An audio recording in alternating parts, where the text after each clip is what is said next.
현생의 아내와 전생의 당신은 어떤 관계였을까?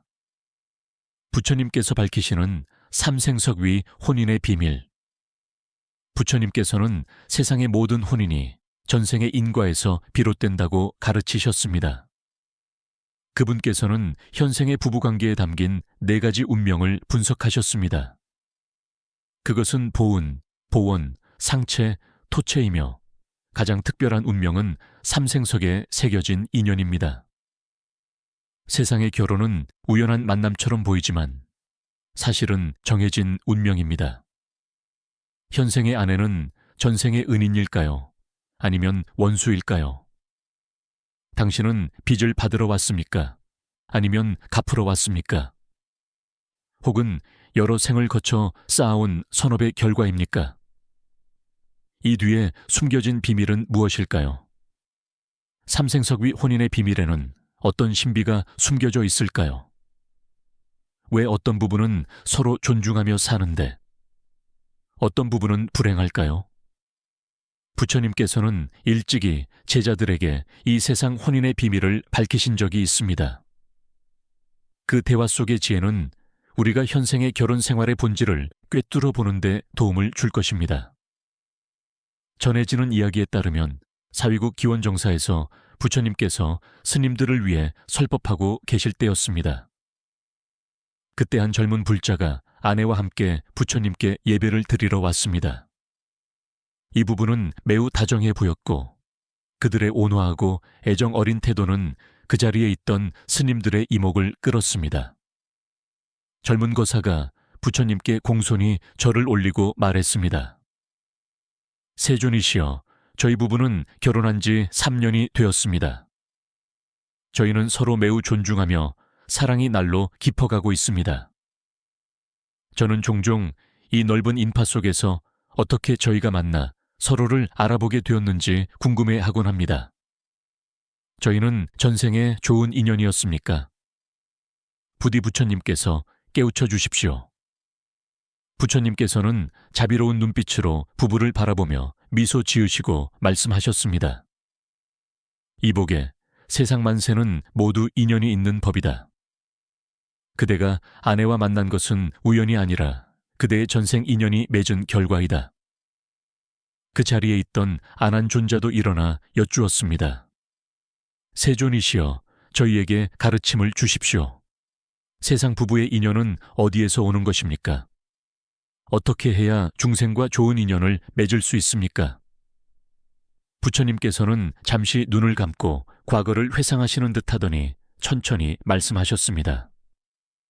모든 중생은 육도윤회 속에서 서로 무수한 업의 인연을 맺어왔다. 현생에서는 부부일지라도 전생에는 부자지간, 모자지간, 형제자매, 심지어 원수였을 수도 있다. 이 말씀에 자리에 있던 모든 사람이 놀라워했습니다. 젊은 거사가 당황하며 물었습니다. 세존이시여, 만약 전생에 2사람이 원수였다면 왜 현생에서 부부로 맺어지는 것입니까? 부처님께서 말씀하셨습니다. 인과의 법칙은 매우 심오하고 이해하기 어려우니 내가 너희에게 이야기 하나를 들려주겠다. 옛날 중인대 가섭이라는 상인이 있었습니다. 그는 정직하고 신뢰할 수 있으며 사업 수완이 좋은 사람이었습니다. 긴 여행 중에 그는 산속에서 길을 잃었고 상왕이라는 젊은 처녀를 만났습니다. 가섭은 상왕의 따뜻한 환대를 받았고 그녀는 그에게 산을 나가는 길을 알려주었습니다. 헤어질 때 상왕은 깊이 감사해하며 가섭에게 귀한 보물을 선물로 주었습니다. 그 후 가섭은 산에 있는 상왕을 자주 생각했습니다. 여러 번 그리워한 끝에 마침내 그녀가 사는 마을을 찾아냈습니다. 놀랍게도 상왕은 평범한 여인이 아니라 그 지역의 유명한 현자의 딸이었습니다. 재회한 직후 그들은 사랑에 빠져 결혼했습니다. 결혼 후 가섭과 상왕은 서로를 존중하고 사랑했습니다. 그러나 행복한 시간은 오래가지 못했습니다. 전염병이 상왕의 목숨을 앗아간 것입니다. 가섭은 비통해하며 아내의 무덤 앞에 비석을 세우고 이렇게 새겼습니다. 우리가 모든 생에서 영원히 함께하기를. 가섭은 매일 아내의 무덤을 찾아 제사를 지냈습니다. 하루하루가 지나고 해가 바뀌었습니다. 어느 날 그는 아내의 무덤께서 잠이 들었고 꿈속에서 아내를 만났습니다. 그녀는 가섭에게 말했습니다. 사랑하는 낭군님, 슬퍼하지 마세요. 우리의 운명은 이 생에 국한되지 않습니다. 삼생석 위에 당신과 나는 운명을 새겼습니다. 전생에 당신은 위험에 처한 저를 구해주셨습니다. 이 생에서는 제가 당신이 길을 잃지 않도록 도울 것입니다. 내 생에 우리는 반드시 다시 만날 것입니다. 가섭은 꿈에서 깨어난 뒤에도 여전히 슬펐습니다. 그는 출가하여 승려가 되기로 결심하고 생사의 비밀을 탐구했습니다. 어느 절에서 그는 늙은 스님을 만났는데 스님이 그에게 말했습니다. 모든 중생은 윤회하고 업장은 계속된다. 그대와 아내의 인연은 아직 끝나지 않았다. 내 생에 반드시 다시 만날 것이다. 하지만 그 만남을 기억하고 싶다면 이 생에서 선업을 심어야 한다. 가섭은 이를 깨닫고 선행을 베풀기 시작했습니다. 가난한 이를 돕고 다리를 놓고 길을 닦으며 모든 중생에게 이익을 주었습니다. 마음속으로 그는 내세에 아내와 다시 만날 것이라 굳게 믿었습니다. 수십 년 후 가섭은 세상을 떠났습니다. 사람들은 그가 입가에 미소를 머금은 채 떠났다고 했습니다. 마치 어떤 아름다운 광경을 본 것처럼 말입니다. 이 가섭이 바로 전생의 그대이다. 부처님께서는 젊은 거사를 바라보며 말씀하셨습니다. 그리고 그 상황이 바로 지금 그대의 아내이다. 젊은 불자는 놀란 표정으로 아내를 바라보았고 아내 또한 믿기지 않는다는 표정이었습니다. 부처님께서 계속 말씀하셨습니다. 두 사람의 결혼은 전생의 만남과 선의에서 시작되었다. 가섭의 감사함과 상황의 사심 없는 도움이 현생의 만남의 씨앗이 되었다. 또한 가섭이 말년에 행한 큰 자선이 이 혼인의 힘을 더욱 깊게 만들었다. 아난존자가 호기심에 차서 물었습니다. 세존이시여, 세상에는 결혼으로 이끄는 인연이 몇 가지나 있습니까? 부처님께서 미소 지으며 대답하셨습니다. 세상의 혼인은 크게 4가지로 나눌 수 있다. 보운, 보원, 상체, 토체이다. 부처님께서는 대중을 둘러보며 천천히 말씀하셨습니다. 전생의 은혜를 입어 현생의 그 은혜를 갚기 위해 만난 부부가 있다. 전생의 원한이 있어 현생의 그것을 해결하기 위해 만난 부부가 있다. 전생의 빚을 져서 현생에 갚으러 온 부부가 있다. 전생의 빚을 주어서 현생에 받으러 온 부부가 있다. 이 4가지 업이 세상 부부관계의 대부분을 차지한다. 한 비구가 당황하여 물었습니다. 세존이시여, 그렇다면 왜 세상에는 서로 사랑하는 연인과 원수가 있는 것입니까? 부처님께서 설명하셨습니다. 은혜를 갚거나 빚을 받는 관계는 현생에 사랑이 많은 경우가 흔하다. 원한을 갚거나 빚을 갚아야 하는 관계는 현생에 다툼이 많은 경우가 흔하다. 하지만 이것이 절대적인 것은 아니다. 현생의 행동이 또 새로운 인연을 만들어내기 때문이다. 그 말을 듣고 젊은 거사가 생각에 잠기더니 물었습니다. 세존이시여, 부부 사이에 4가지 인과관계가 있다면 저와 제 아내는 어느 종류에 속합니까? 부처님께서 옅은 미소를 지으셨는데 그 눈빛에는 깊은 뜻이 담겨 있었습니다. 그대와 아내의 혼인은 이 4가지 중 하나가 아니라 더 특별한 종류이다. 이런 혼인은 수백만 명 중에서도 찾기 힘든 것으로 삼생석에 새겨진 인연이다. 자리에 있던 모든 사람이 숨을 죽이고 부처님께서 이 혼인의 신비를 밝혀주시기를 기다렸습니다. 아난존자가 합장하고 공손히 물었습니다. 삼생석 위의 징표란 무엇입니까? 부디 자비로써 깨우쳐 주십시오. 부처님의 눈빛은 깊어져 마치 시공을 뚫고 먼 과거와 미래를 보시는 듯 했습니다. 삼생의 연결은 비범하다. 전생, 현생, 내생의 세 생에 걸쳐 인과가 이어지며 마치 돌에 새겨진 영원한 맹세와 같다. 이 혼인은 어디서 와서 어디로 가는가? 부처님께서 허공을 가리키셨습니다.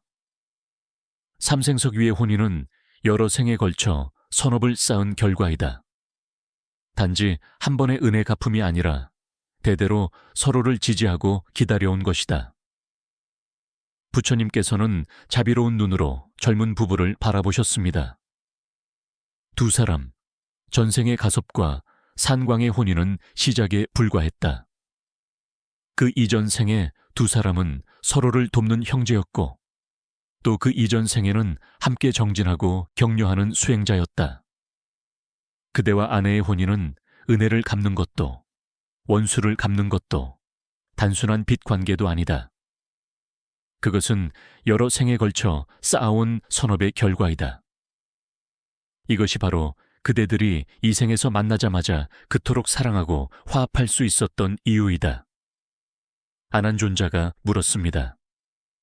세존이시여, 만약 중생이 삼생의 관계를 맺었다면 내생에도 다시 만날 수 있습니까? 부처님께서 고개를 끄덕이며 말씀하셨습니다. 삼생의 운명에는 정해진 값과 변하는 값이 있다. 두 사람이 이 생에서 계속해서 선업을 닦는다면 내생에 반드시 다시 만날 것이다. 만약 인연을 끊어버리면 내생의 운명 또한 약해질 것이다. 운명에 정해진 바가 있다 해도 각 생의 행위에 따라 변하기도 한다. 부처님께서는 모여있는 스님들을 보며 말씀하셨습니다. 이제 내가 너희에게 결혼의 이치에 대해 가르쳐 주겠다.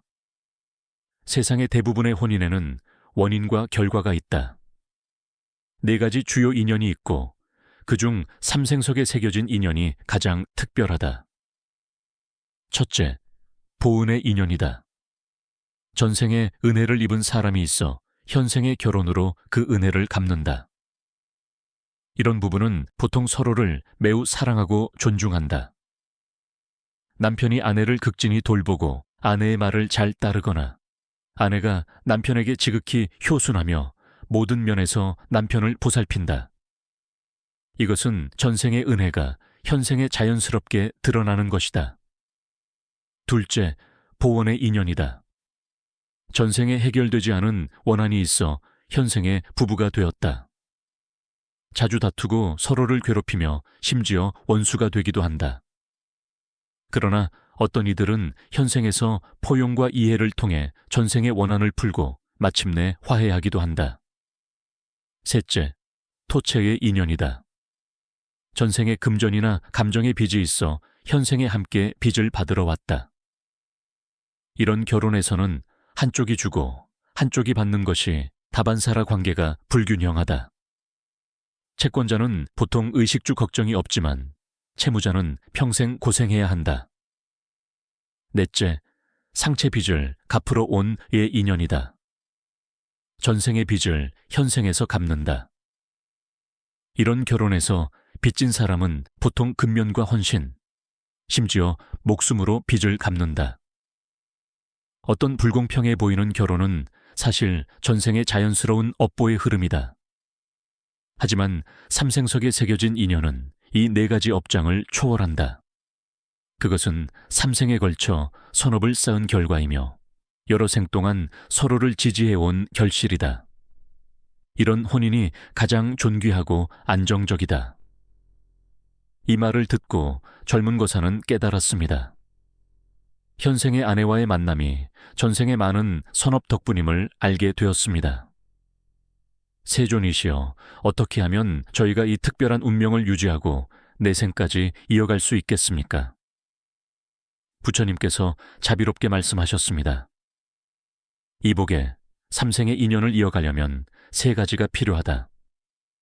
첫째, 서로 존중하라. 둘째, 함께 선을 행하고 좋은 일을 도모하라. 셋째, 보리심을 바라라. 자신의 행복뿐만 아니라 모든 중생이 고통에서 벗어나 행복을 얻도록 선을 행하라. 이렇게 하면 그대들의 인연은 삼생뿐만 아니라 수백, 수천 생 동안 이어질 수 있다. 아난존자가 다시 물었습니다. 세존이시여, 만약 어떤 사람이 현생에서 인연을 만나지 못했다면 그것은 그 사람이 전생에 좋은 관계가 없었기 때문입니까? 부처님께서 대답하셨습니다. 아니다. 어떤 사람들은 전생에 깊은 업의 고리를 맺었으나 공덕이나 장소, 시간의 차이로 인해 현생에서 만나지 못하기도 한다. 또 어떤 이들은 전생에 독신으로 살기를 서원했기에 현생에서 로맨틱한 관계를 맺을 의도가 없는 경우도 있다. 업의 고리는 매우 깊고 이해하기 어렵다. 아주 중요한 것이 하나 더 있다.